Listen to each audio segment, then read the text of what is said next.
Well, with that being the case, then what do you anticipate happening on the defense side of the ball then?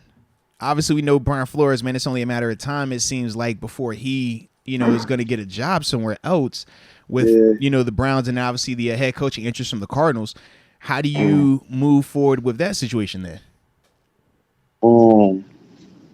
I don't know. I think I would be curious to see what happens. I think. Or do you think he doesn't leave?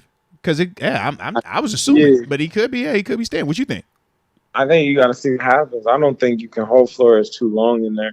But I don't know if he gets on. I don't know what happens with that.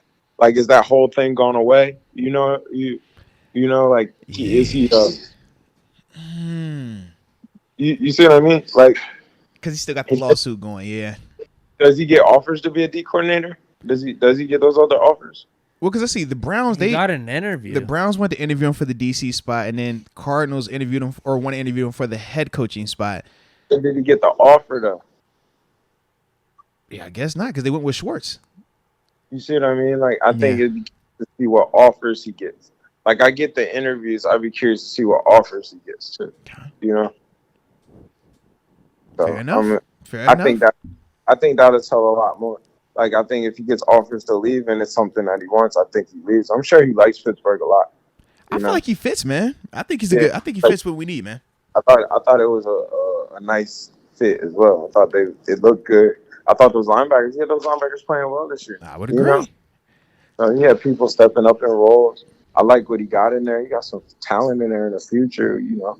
We love Buddy, so it's like you can see he has some potential in the future, like in a good linebacker unit in there, And I think that's enticing. Like if he's not in a hurry to leave, I think you can see him stay.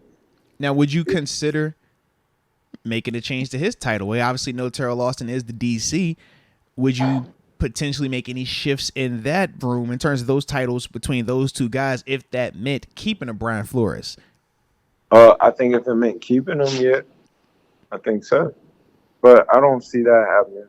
I think one thing about Pittsburgh is they kind of stay loyal to what it is. I seen Coach Butts wait behind Coach LeBeau. Even though Coach LeBeau was the legend, it still was like, well, you have to just wait. Yeah. So it's kind of like, I think the fact that the title's been assigned, I think that's his. I think Flores is the type that at any point a head coaching job could come and he would leave. So I don't think they would hand that off to somebody else with him having the potential to leave at any time that strong. You see what I mean? Yeah. Yeah, no, well, I'm going back to what you said earlier. One of the things I'm curious about with Flores is, would he rather just stay in Pittsburgh if it meant, like, Cleveland offering him, like, the defensive coordinator spot? It's like, yeah, it's an upgrade in title, but is it going to be a better scenario for you? Because you're going to the Browns organization. Yeah. Maybe it's better just to stick around here for a year. Now, head coach could be a different story, but I could see him being patient with it. Yeah, because I think with head coach, you don't get to pick and choose when those jobs become available. So it's like if you're a Brian Flores, if it becomes an opportunity for you, you just take that. But I think you could be more selective with coordinator spots or even position coach spots where he's currently at right now because of, his track record. And this scenario is still a good place for him if he's just building and kind of getting that good credit back going and stuff like that. Then I agree with you completely. I kind of like what you said, Deke, because it's like, I don't think he just jumps for anything. I think it got to be the right thing for him to leave, if that makes sense. It's looking like AZ does make sense if they do offer him. I mean, that come on now. I could see AZ making a lot of sense. I mean, it's the perfect place. They just changed the colorway, but it's still the Steelers. The GM they hired, I think he had like some Patriot connections to Flores too. Come on, man. They got a ton of talent in there. Come on, man. They got two linebackers who can absolutely fly. Yeah.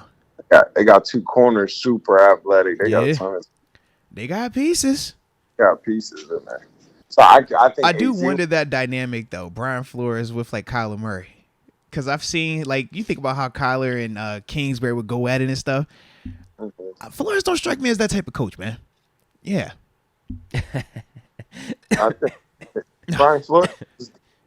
think Brian Flores is a really good coach. That's what I'm saying. Like Murray might be out of there. That's what I'm Might be on the saying. trade block. I'm like, you seen it? He won't rocking with two all the way either, man. You know, hey, man, we're gonna see if he does get it. We'll see. It'll be interesting. All right. We said no. Him and Kyler will work. I think Flores is the type like he can work with a lot of people. Yeah. I think he's been in any building type. Maybe with Tua, he just didn't want him. What? I don't know. He didn't want to draft him. It wasn't anything like he didn't Like a like personal Tua. thing. Yeah, he just didn't want that. He didn't player want to draft particular. him at 5, but it was the whole tank for Tua thing. Miami Yeah. bring him in. There was just that whole propaganda to try to get him in there. And I guess probably the owner overruled him, I'm guessing. Tua's a different style of quarterback too. Tua's kind of more like everything has to be on time. Yeah, Everything schedule guy. has to go, Yeah, everything has to go exactly how it's supposed to go type. Kyler gonna improvise. Yes. Yeah. It's always got somebody like that. Yeah.